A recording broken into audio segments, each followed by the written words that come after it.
हाँ तो भाई फाइनली मंडे नाइट रॉ हो चुका खत्म है भाई। आज ना आखिरकार जाकर हमको व्हाइट 6 इन रिंग में देखने को मिलती है। जी हाँ दोस्तों, और ये चीज तो भाई एकदम ना ब्रे व्हाइट की याद दिला रही थी। मतलब डब्ल्यूडब्ल्यूई ने काफी सही तरीके से ना इनकी स्टोरी लाइन को लेकर चल रही है और आज दोस्तों इनके मैच को लेकर भी ना टीज देखने को मिल चुका है हमको। तो भाई अभी हम इसके बारे में ना डिटेल्स में बात करते हैं। अभी हम बात करते हैं शो की स्टार्टिंग से, जिसकी शुरुआत दोस्तों हमको रिया रिप्ली से देखने को मिलती है और क्राउड की तरफ से इनको काफी तगड़ा पॉप भी मिल रहा था।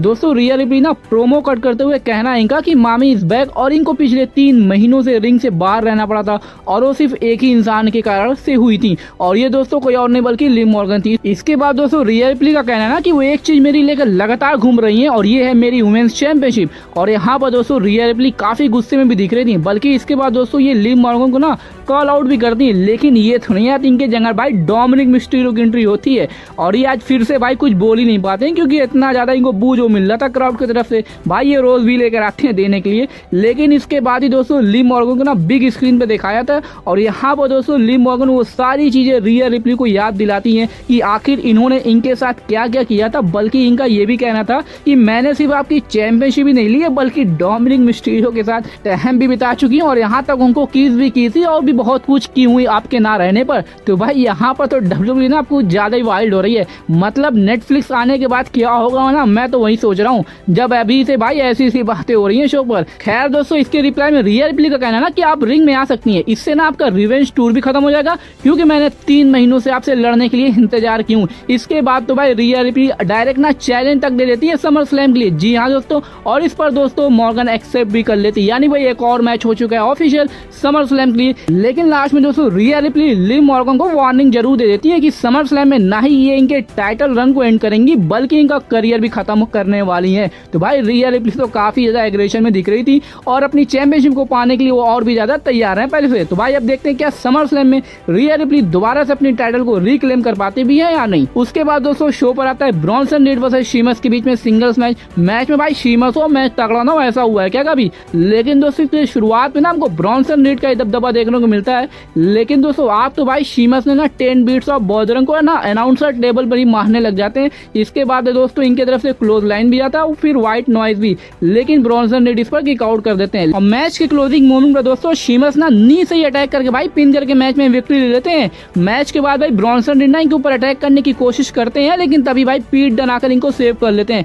लेकिन इसके बाद क्या भाई ये शीमस पर ही पीछे से अटैक कर देते हैं, जिसके वजह से दोस्तों ब्रॉन्सन रीड भाई शीमस के ऊपर सुनामी मूव लगाकर उनको वही ढेर कर देते हैं। तो भाई यहाँ से तो ऐसा ही लग रहा है कि शीमस की राइवलरी ना अब पीट डन के साथ ही चलने वाली है। खैर दोस्तों उसके बाद शो पर आता है डैमियन प्रीस्ट और गुंथर का फेस ऑफ सेगमेंट। दोस्तों रिंग में डैमियन प्रीस्ट आते हैं ना, ये बताते हैं कि इनका और ब्रॉन स्ट्रोमन का मैच ऑफिशियल हो चुका है और आज ही होने वाला है। लेकिन इससे पहले दोस्तों ये गुंथर से मिलना चाह रहे थे और ये इनको कॉल आउट भी करते हैं और उसके बाद दोस्तों गुंथर की एंट्री होती है और ये आते भाई पहले डैमियन प्रीस्ट को देखकर थोड़ा सा स्माइल करते हैं और फिर इनका कहना कि आप कॉन्फिडेंट दिख रहे हैं और इस वक्त आप अपने बचपन के ड्रीम को पूरा कर रहे हो वर्ल्ड हैवीवेट चैंपियन बनकर। लेकिन आपने ये मौका ना गवा दिया है क्योंकि आपके इस टाइटल रन में ना कुछ भी प्रेस्टिजियस नहीं है और इसलिए ये बोझ आपके कंधों से ना मैं समर स्लैम में हटाना चाहता हूं और इसलिए टाइटल आप मुझे दे सकते हैं और यहां से जा सकते हैं। यानी भाई गुंथर बिना मैच किए ना टाइटल लेना चाह रहे थे और वैसे भी ये कहां ही होने वाला था। इस पर दोस्तों डैमियन प्रीस्ट का कहना है कि मुझे पता है, मैंने वीडियो पैकेज आपका देखा है और वर्ल्ड हैवीवेट चैंपियन बनना ना आपका कोई ड्रीम नहीं है,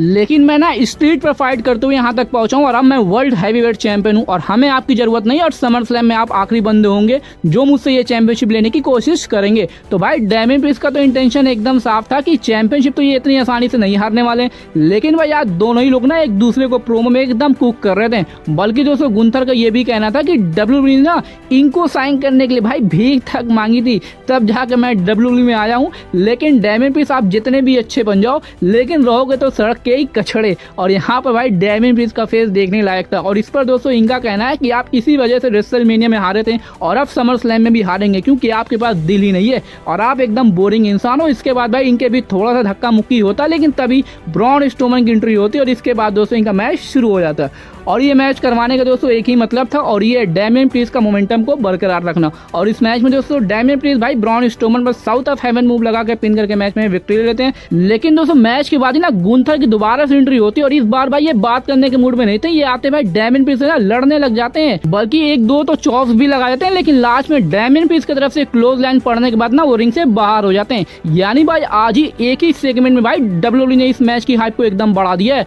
और मैच तो इनके बीच में काफी तगड़ा जाने वाला है, उसमें कोई शक की बात नहीं है भाई। अब देखते हैं समर स्लैम तक ना और क्या क्या इनके बीच होता है। वैसे भाई मैं तो काफी ज्यादा एक्साइटेड हूं इस मैच के लिए कि आप हमको जरूर बताएगा।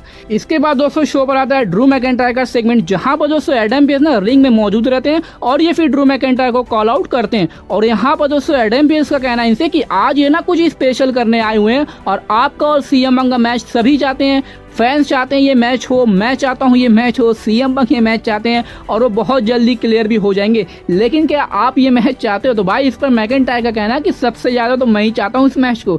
लेकिन एडम पेस इनसे बोलते हैं कि इसके लिए आपको प्रोफेशनल होना पड़ेगा। बल्कि दोस्तों इसके बाद ड्रू मैकइंटायर क्राउड से भी पूछते हैं कि आप लोग तैयार हो इस मैच के लिए? और भाई जाहिर है इतने दिनों से हम लोग इसी का तो वेट कर रहे थे। लेकिन इसके बाद दोस्तों एडम पेस 2 रेफरी को रिंग में बुलाते हैं और फिर ड्रू मैकइंटायर से कहते हैं कि ना मैं मैच देने के लिए तैयार हूं, लेकिन आपने जो किया था ना ये दोनों रेफरी के साथ वो गलत था, आपको बस इनसे माफी मांगनी है, ये लोग माफी के हकदार हैं। तो भाई यहाँ पर मैकइंटायर इस पर जरा सा भी वैल्यू नहीं दे रहे थे और इनका कहना कि आप आगे बढ़िए और मैच को ऑफिशियल कीजिए। लेकिन दोस्तों एडम पेस उस पर ही डटे हुए थे कि आप पहले माफी मांगो। लेकिन मैकइंटायर भी इसी पर थे कि नहीं, ये सभी रेफरी ने इनके साथ गलत किया और ये एडम पेस आपके ना देख रेख में हुआ है। रेसलमेनिया मुझे सीएम पंक के कारण टाइटल छोड़ना पड़ा, मेरे अपने ही देश में मेरी हार हुई और फिर मनी इन द बैंक में भी सीएम पंक के ही कारण हार हुई है। तो भाई यहाँ पर मैकइंटायर ना हर एक वो रीजन बता रहे थे जिसके वजह से वो माफी तो नहीं मांगने वाले थे रेफरी से। लेकिन दोस्तों इसके रिप्लाई में एडम पेस का कहना है कि अगर ड्रू मैकइंटायर माफी नहीं मांगते हैं तो अभी भी सस्पेंड ही रहेंगे। इसके बाद तो भाई ड्रू मैकइंटायर का दिमाग ही घूम जाता है और ये रेफरी पर अटैक तक कर देते हैं। लेकिन जैसे ही एडम पेस के पास जाते हैं ना कि तभी सेथ रॉलिंस की एंट्री होती है और ये आते भाई ड्रू मैकइंटायर पर अटैक करते हुए इनको रिंग से बाहर कर देते हैं। तो भाई यहाँ पर तो ये चीज क्लियर है कि सीएम पंक और ड्रू मैकइंटायर का मैच समर स्लैम में होना एक तरीके से ना पक्का ही समझ लीजिए। लेकिन यहाँ पर आज फिर से भाई सेथ रॉलिंस का इसमें इन्वॉल्वमेंट देखने को मिला है जो कि साफ साफ लीड कर रहा है इसको ट्रिपल थ्रेट बनने में। तो दोस्तों अब देखते हैं आगे डब्ल्यूडब्ल्यूई इस स्टोरी लाइन को कैसे लेकर चलती है और क्या ये ट्रिपल थ्रेट होगा भी या नहीं। लेकिन सबसे बड़ी बात क्या ड्रू मैकइंटायर माफी मांगते भी या नहीं, वो चीज तो अब आगे ही क्लियर होगी। वैसे अभी समर स्लैम से पहले 2 शो रॉ के भी बचे हुए हैं और इतना एनफ है भाई इनके मैच को ऑफिशियल करने को लेकर। वैसे दोस्तों आपका इस पर क्या ओपिनियन है हमको कमेंट सेक्शन में जरूर बताइएगा। उसके बाद दोस्तों ना एक और वीडियो पैकेज आज देखने को मिलती है व्हाइट 6 की और यहाँ पर भाई ना आज एरिक रोवन को दिखाया जाता है। जी हाँ दोस्तों, और ये काफी ज्यादा भाई इमोशनल भी नजर आ रहे थे क्योंकि ये ना ल्यूक हार्पर और ब्रे वाइट के ना डेथ को लेकर बात कर रहे थे। बल्कि इनका ये भी कहना था कि इनके जाने के बाद ना इनकी कोई फैमिली बची ही नहीं है और ये रोने भी लग जाते हैं। लेकिन इसके बाद दोस्तों आगे इनका ये भी कहना था कि किसी को इनकी जरूरत थी और इनको भी उनकी जरूरत थी और इसी वजह से वो साथ में आए। और ये दोस्तों कोई और नहीं बल्कि बो डायलॉग्स को लेकर ये बात कर रहे थे। तो भाई यहाँ पर तो ये क्लियर है कि डब्ल्यूडब्ल्यूई ना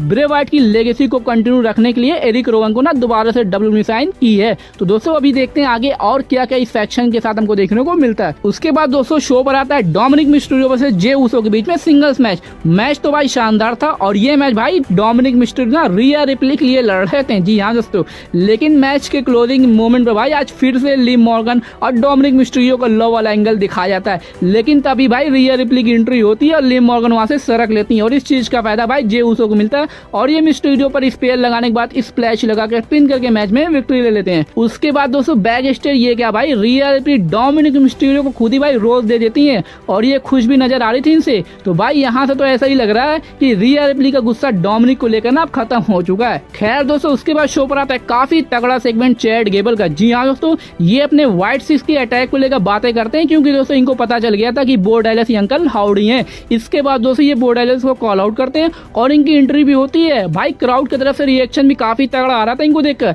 लेकिन तभी दोस्तों पीछे से भाई क्रीड ब्रदर्स इनके ऊपर अटैक कर देते हैं और यहाँ पर भाई अटैक रुकता नहीं है, बो डायलस की हंसी भी नहीं रुकती है। भाई ये same to same Bray Wyatt की तरह परफॉर्म कर रहे थे और यहाँ पर भाई इनको जरा सा असर नहीं हो रहा था कोई भी मार का क्योंकि ये दोनों ही लोग भाई इनके ऊपर अपना अपना फिनिशर तक लगा जाते हैं। लेकिन फिर भी भाई बो डायलस यहाँ पर हंस रहते हैं।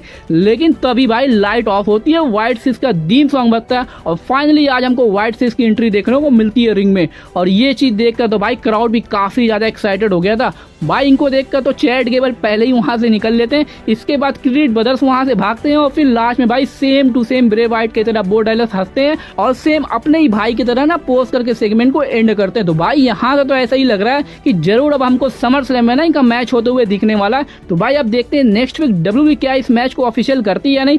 लेकिन भाई आज ये सेगमेंट देखकर ना सही बताऊं तो एकदम व्हाइट फैमिली की याद आ गई थी, लेकिन खैर वो तो पॉसिबल नहीं है, लेकिन कम से कम उनकी लेगेसी को तो डब्ल्यूडब्ल्यूई कंटिन्यू रख रही है, वो अच्छी बात है। खैर दोस्तों उसके बाद शो पर आता है main event match Sami Zayn versus Ilja Dragunov के बीच में इंटरकॉन्टिनेंटल चैंपियनशिप के लिए। और इस मैच के बारे में मैंने कल ही आपको बता दिया था कि मैच तो ये काफी तगड़ा और एकदम बैंगर होने वाला और ऐसा ही दोस्तों देखने को मिलता भी है। मैच में दोस्तों सैमी जैन की तरफ से ब्लू थंडर बॉम्ब आता है, क्लोज लाइन आती है और एक्सप्लोडर भी आता है, लेकिन फिर भी ड्रैगनो मैच में बने रहते हैं। इसके बाद तो भाई ड्रैगनो की तरफ से ना एच बॉम्ब भी आता है, लेकिन रिंग साइड पर। और मैच की क्लोजिंग मोमेंट में दोस्तों सैमी जैन की तरफ से ना हेलुआ किक आता है, लेकिन ड्रैगनो ना रिंग के बाहर हो जाते हैं और उधर भाई सैमी जैन भी रिंग के बाहर ही ड्रैगनो को अंदर ले जाने की कोशिश करते हैं कि तभी दोस्तों ब्रॉन ब्रेकर की एंट्री होती है और ये आते भाई काफी तगड़ा रनिंग स्पेयर मार देते हैं ड्रैगनो पर, जिस वजह से ये मैच नो डिस्क्वालिफिकेशन में एंड हो जाता है। इसके बाद तो भाई इनके और सैमी जैन के बीच ना थोड़ा सा ब्रॉल भी होता है रिंग साइड पर, लेकिन रिंग में ले जाने के बाद भाई ब्रॉन ब्रेकर ने जो स्पेयर मारा ना सैमी जैन तो रोप का यूज करके भाई वो काफी तगड़ा लग रहा था देखने में।